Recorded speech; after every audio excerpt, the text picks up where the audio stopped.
as Sidney Powell goes off down that dusty trail, maybe with Trump, you never know, she could be back in a week. Let's remember some of her wilder times, including this appearance right here.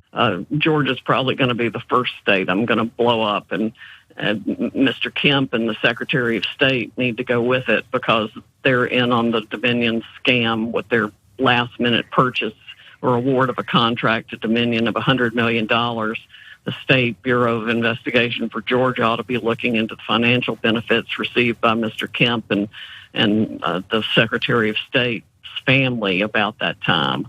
And another benefit Dominion was created to award is what I would call election insurance. That's why Hugo Chavez had it created in the first place.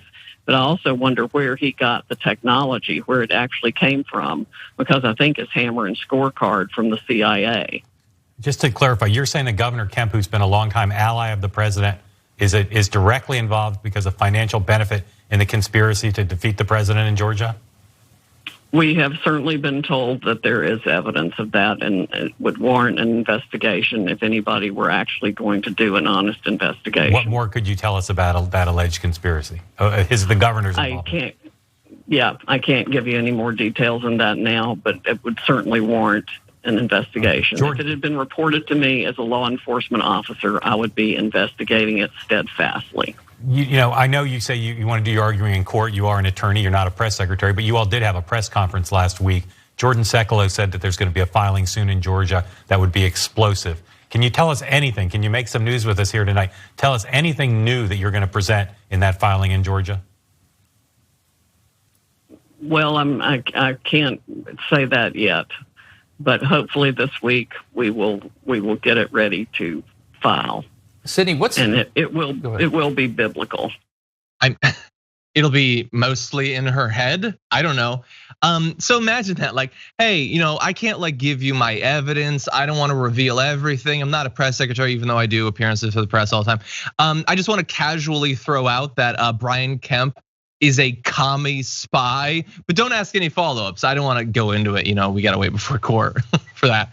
That video could potentially be why they threw her to the side. Like, Brian Kemp is 100% an ally of Donald Trump.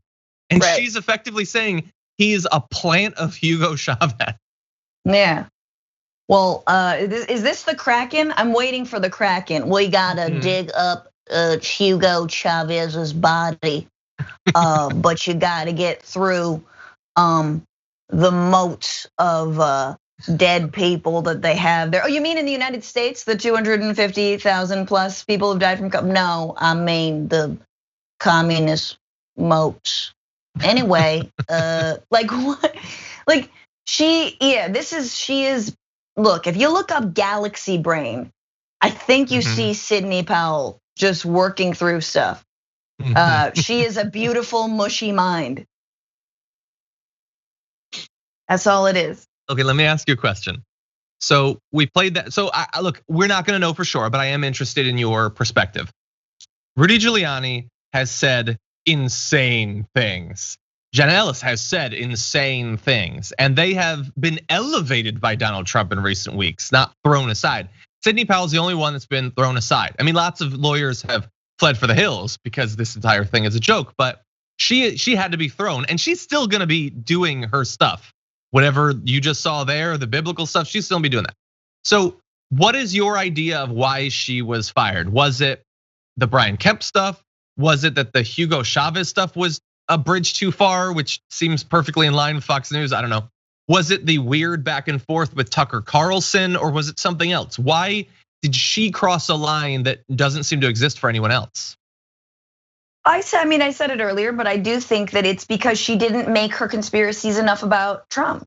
Yeah. Like, she can make up whatever she wants, but she still has to come back to the fact that Trump is president now. He thinks he won. Obviously, he knows he didn't, but just keep on hammering it. Like, our great and glorious leader. Like, don't make it about Chavez, make it about Trump.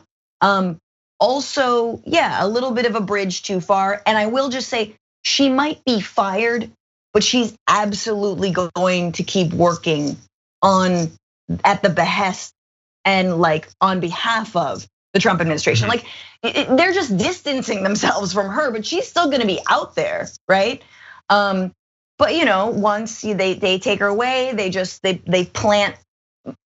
sort of surgically put Ivanka's face onto her, do a little The Swan on Fox News, on Fox. If anyone watched that reality show where they give a full body makeover, make her look hot, and then she can say whatever she wants. Yeah. And it's feminism. I guess. Well, let's check in just briefly with Donald Trump and see what he thinks about all this. All of this insane legal back and forth is ostensibly at the behest of Donald Trump, for the benefit of Donald Trump. So Sidney Powell being ejected, I guess, is what he wants, even though just a week ago he was tweeting things like, I look forward to Mayor Giuliani spearheading the legal effort to defend our right to free and fair election. Rudy Giuliani, Joseph Dijanov, Victoria Tonsing, Sidney Powell, and Jenna Ellis, a truly great team added to our other wonderful lawyers and representatives. Some of them I think have since quit, one now has been fired. And apparently, although he will never, he doesn't like to admit generally why he fires people. He automatically goes to either doesn't say anything or he says they were a joke and nobody respected them. Why did I hire them? I don't know. Ask a different question. They've never been respected. That's always what he says. But behind the scenes, he apparently has been agitated about Mr. Giuliani and Sidney Powell for a few days, according to his advisors, complaining about how Ms. Powell had sounded at the Thursday news conference, how black rivulets of liquid had dripped down Mr. Giuliani's face, and about how long the appearance had stretched out. It was very boring. I was very bored. There were no pictures. There were more charts, please. Yeah, make it like a karaoke song with put the lyrics at the bottom, have a little bouncing ball, and then I could sing along. Yeah, and this, John, we're talking about a guy who was mad that someone's speech went on for too long. Mr. 4+ hour rallies. Exactly. It was long though. And so advisors over the weekend were telling him to get rid of her. Well, this is a great quote. One of those people said that even Mr. Giuliani had recognized that she had gone too far. I love that is an own of Sidney Powell, but more importantly, an own of Rudy Giuliani, that oh my God, Rudy Giuliani gets that she's crazy. That's not a good sign if it's gotten through to him. Yeah, and so I guess she's gonna be going. He was very happy to have her up until recently, but just standing on the stage and talking about Hugo Chavez and the legions of the damned and all that, that's not good. That's not gonna win you any cases, and especially if this is not about actual legal victories, which it doesn't seem like it could possibly be. If this is just about creating the right narrative going forward for Trump with whatever he's going to transition to, he doesn't need that. He doesn't need Sidney Powell. That's too much. Yeah. Agreed. She's the next press conference. We don't know. She's fun. I just every time there's someone fun in the Trump administration, they always get fired. Scaramucci got fired way too soon, 3 days. I was super excited about him. I was like, yes, Italian jokes. I'm here for him. And then they get fired. And I'm just Sidney Powell was super fun, just spewing the most random stuff. And then she gets let go. Ugh. God.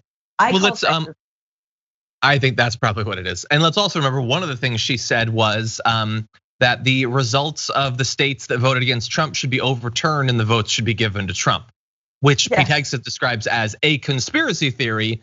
Trump's lawyer was saying that in media appearances up until the moment she was fired. So bear that in mind.